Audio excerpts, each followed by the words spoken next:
안녕하세요. 오늘은 저희가 흥미로운 글을 하나 받았는데요. 네. 창고형 약국의 의약품 유통 혁신과 미래라는 제목인데 이걸 바탕으로 성남에 생긴 메가팩토리라는 약국 이야기를 좀 해볼까 합니다. 아, 네. 저도 들어봤어요. 무슨 마트 같다고 하던데요. 맞아요. 막 약국 맞아? 마트 아니야? 이런 반응이 나온다더라고요.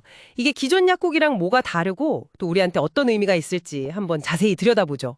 좋습니다. 우선 그 창고형 약국, 이게 정확히 뭔가요? 글을 보니까 공간이 어마어마하게 넓어요. 네, 그렇죠. 거기에 2,500가지가 넘는 의약품이랑 건강기능식품 같은 걸 쫙 진열해 놓고 네네. 소비자가 직접 카트를 끌고 다니면서 고르는 방식이래요. 우리가 보통 생각하는 약국이랑은 정말 다르죠. 네, 완전히 다른 개념이죠. 핵심은 아무래도 소비자가 직접 보고 고른다는 거, 그 선택권 확대, 그리고 또 하나는 가격인 것 같아요. 가격이요. 네. 코스트코처럼 대량으로 물건을 사서 단가를 낮추는 방식인 거죠. 이 글에서도 지적하듯이 특히 처방전 없이 살 수 있는 일반 의약품들 있잖아요. 네, 상비약 같은 거요. 그렇죠.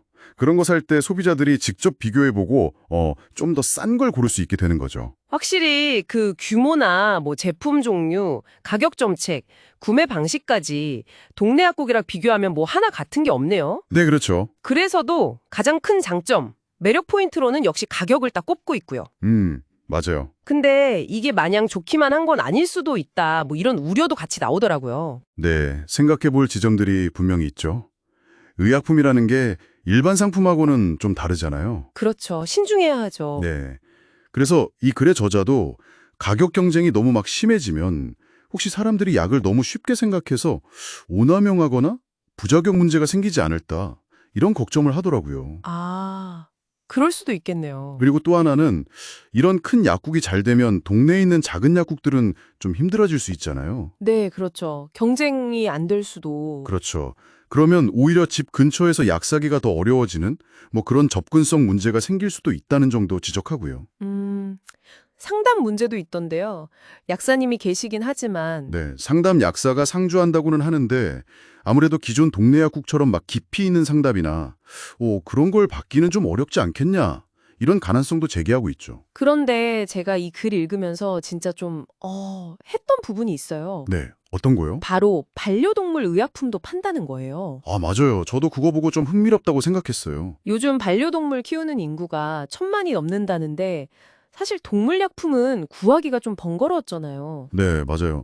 동물병원 가거나 해야 했는데. 그렇죠. 근데 이걸 약국에서 그것도 이렇게 다양한 종류를 갖춰놓는다는 건 와, 이거는 진짜 많은 분들한테 큰 장점이 될 것 같아요.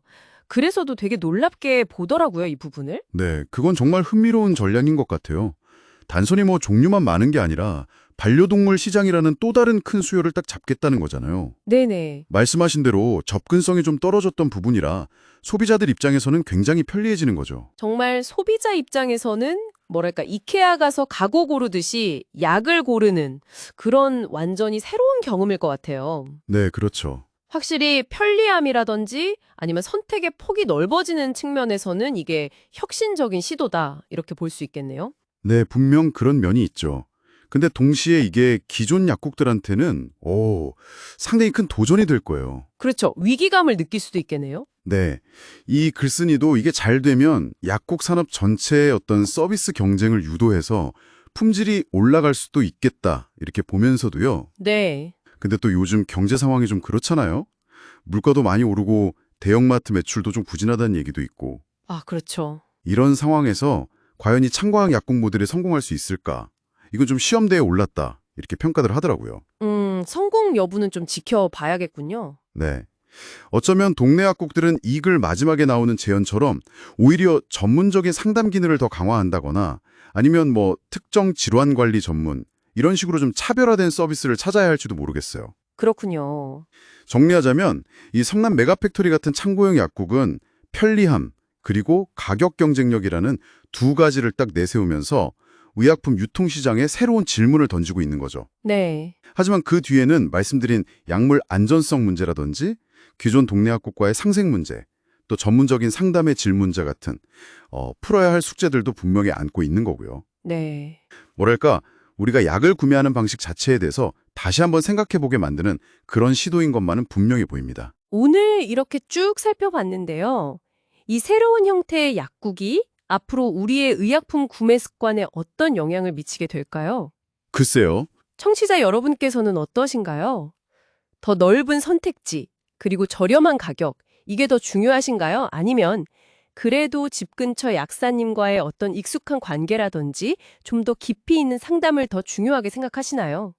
이 글이 던지는 질문처럼 여러분의 생각은 어떠실지 한 번쯤 고민해 보시면 좋을 것 같습니다.